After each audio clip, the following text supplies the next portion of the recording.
You're watching GboahTv. Kindly subscribe to our YouTube channel for more videos.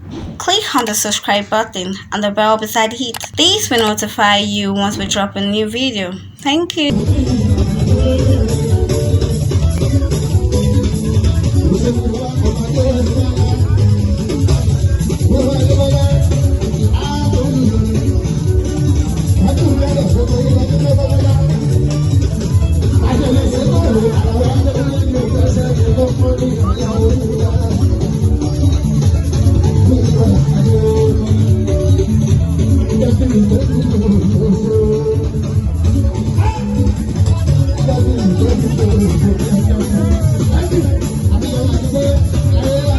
Thanks for watching this video.